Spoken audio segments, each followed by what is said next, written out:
The helicopter's rotors cut through the thin mountain air like a promise of violence.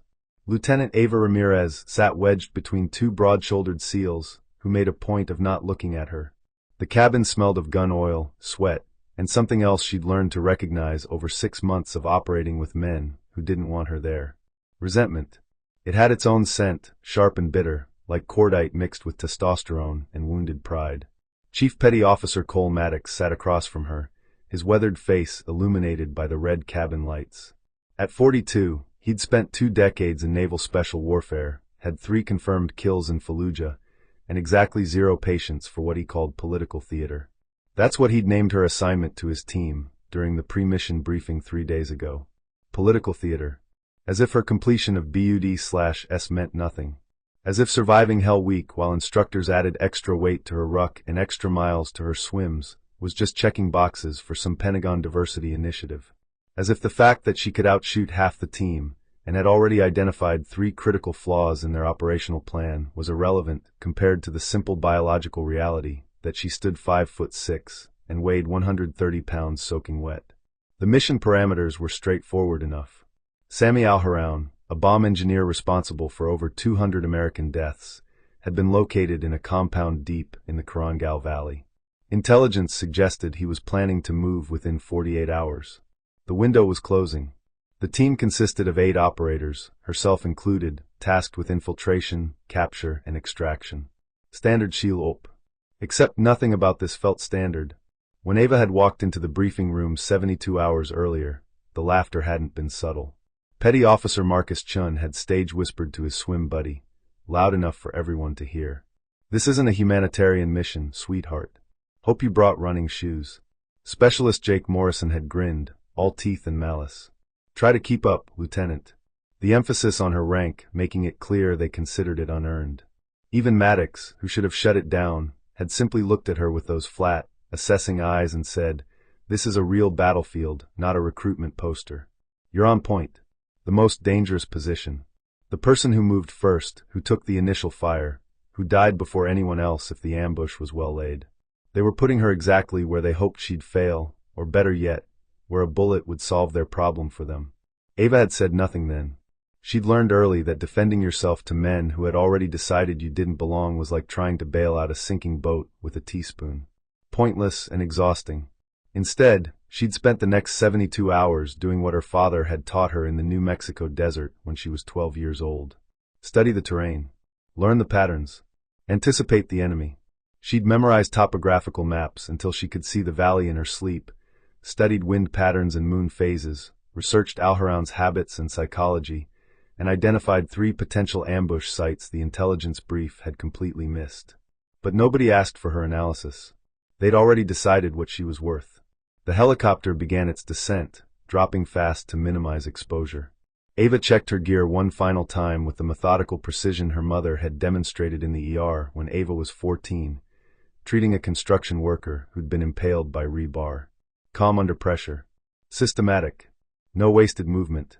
Her 416 Hong Kong dollars was clean and loaded, spare magazines secured in her tactical vest, night vision mounted and tested, combat knife secure in its sheath, medical kit accessible. Everything exactly where it needed to be. Maddox caught her eye across the cabin. His expression was unreadable, but his body language spoke volumes. He expected her to be the weak link. Expected to be carrying her weight in addition to his own.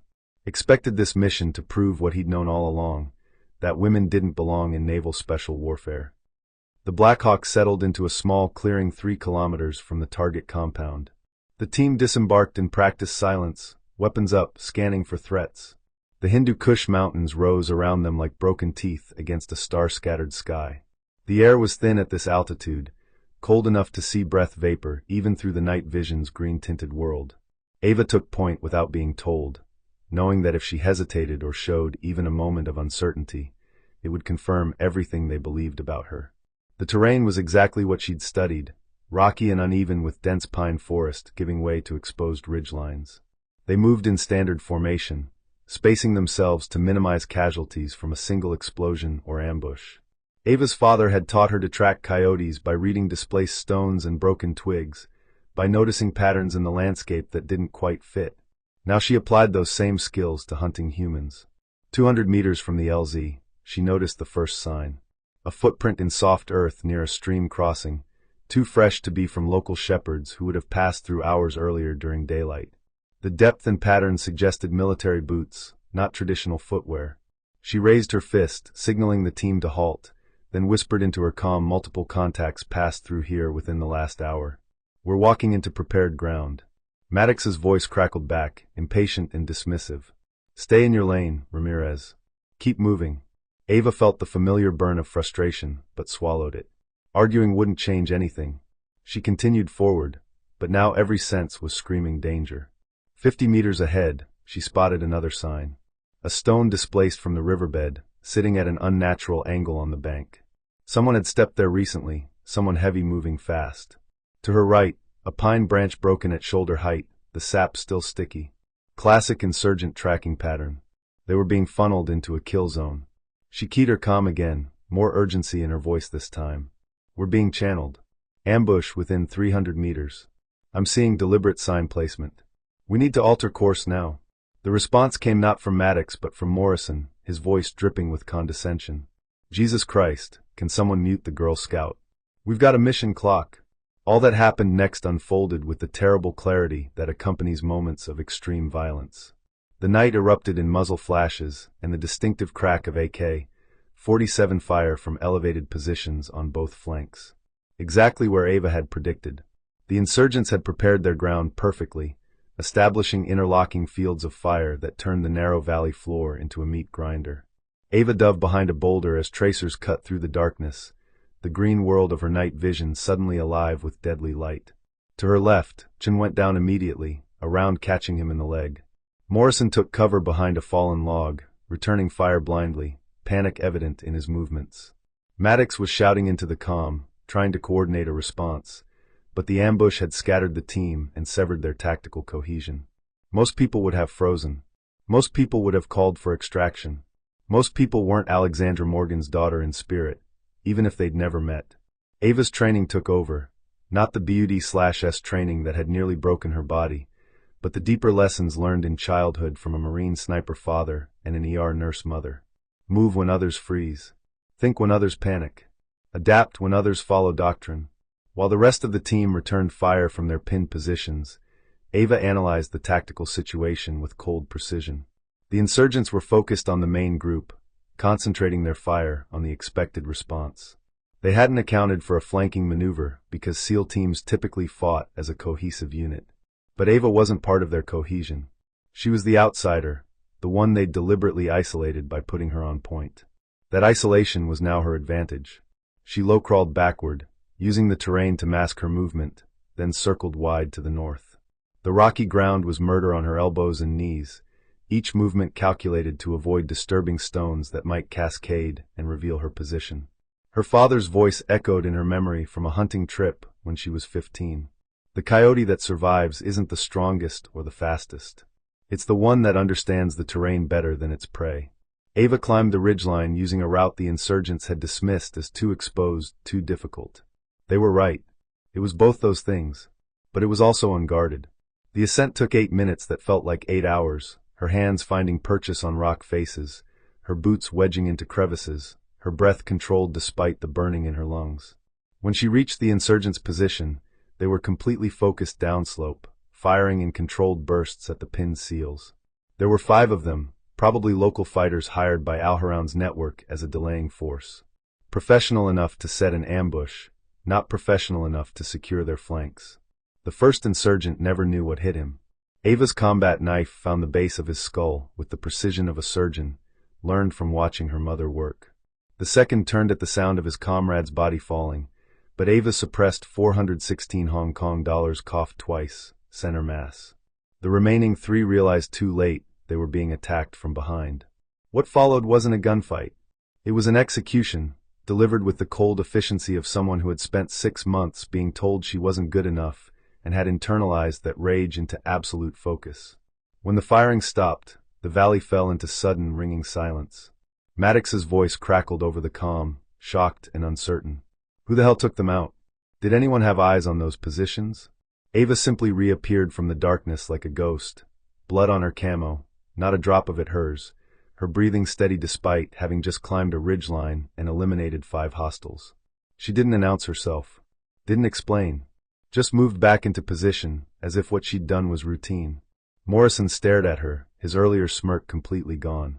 Chun, being treated for his leg wound by the team medic, couldn't seem to close his mouth.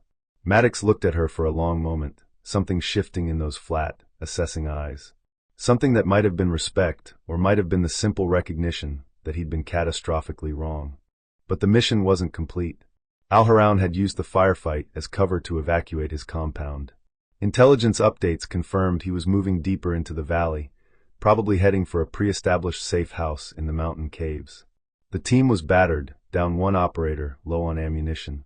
A rational assessment would call for extraction and a follow-up operation. But Ava knew the intelligence window was closing. In 12 hours, Al-Haroun would disappear into Pakistan's tribal regions where even SEAL teams couldn't reach him.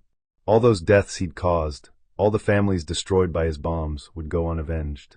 She stepped up to Maddox, her voice quiet but carrying absolute certainty. "I can track him, Chief. Alone if necessary." Maddox looked at his team, at the wounded Chun, at Morrison whose hands were still shaking from the ambush, at the others who'd burned through half their ammunition in 10 minutes of panic fire. Then he looked back at Ava, and for the first time since she'd joined this team, she saw something other than doubt in his eyes. "How confident are you?" 90%. "My father taught me to track in terrain worse than this. I can find him." A long pause. Then Maddox nodded. "Go. We'll establish a defensive perimeter here and prepare for extraction. You have 12 hours. Ava moved out alone, trading the weight of team dynamics for the freedom of solo operation. The tracking was methodical, almost meditative. Boot prints in soft earth, displaced stones marking passage, broken vegetation, heat residue on branches where a hand had steadied itself. Al-Haroun was moving fast but not carefully. He thought the ambush had bought him freedom. He was wrong. The pursuit took 9 hours through terrain that varied from ice-cold mountain streams to razor-edged ridgelines to dense pine forests that blocked moonlight completely. Ava's body protested the pace, her muscles burning, her feet blistered, her throat raw from the thin air. But she'd spent Hell Week learning that the body's limits were negotiable, that pain was just information, that the mind could push flesh and bone beyond what seemed possible. Her father had taught her patience. Her mother had taught her precision. Bud/S had taught her that quitting wasn't in her vocabulary. The combination made her unstoppable. She found Al-Haroun hiding in a shepherd's hut just as dawn light began filtering through the mountains. He had a pistol, but he was a bomb maker, not a warrior. When Ava kicked in the door, weapon up, her appearance shocking him into hesitation, the confrontation lasted less than 5 seconds. She didn't kill him. The mission parameters were clear. Capture alive. Intelligence value. She zip-tied his hands behind his back with practiced efficiency, searched him for weapons and communication devices, then began the long march back to the extraction point. Al-Haroun tried to talk at first, offering money, making threats, appealing to religion. Ava ignored all of it. She'd learned long ago that words from men who saw her as less than human weren't worth processing. She simply walked, her prisoner stumbling ahead of her, the rising sun painting the Hindu Kush peaks in shades of gold and rose. When Ava walked into the forward operating base 12 hours after leaving it, dragging Sammy Al-Haroun by his zip-tied hands, the entire SEAL team fell silent. Morrison's mouth actually hung open. Chun, his leg bandaged, tried to stand from his medical cot. Maddox took 2 slow steps toward her, his weathered face showing an emotion she'd never seen there before. Something that looked like awe. "You tracked him alone through the mountains? You captured him alive?" Ava didn't brag, didn't smirk, didn't make a speech about proving herself or demanding respect. She just looked at the chief and said 5 words in a voice that carried no triumph, only the quiet confidence of someone who had always known her worth regardless of whether others recognized it. "Mission complete, Chief. Target secured." The joke stopped that day. The comments about running shoes and recruitment posters evaporated like morning mist. When the after-action reports were filed, when the intelligence from Al-Haroun's interrogation prevented 3 major attacks, when the brass started asking questions about how a lone operator accomplished what an entire team couldn't, something shifted in naval special warfare.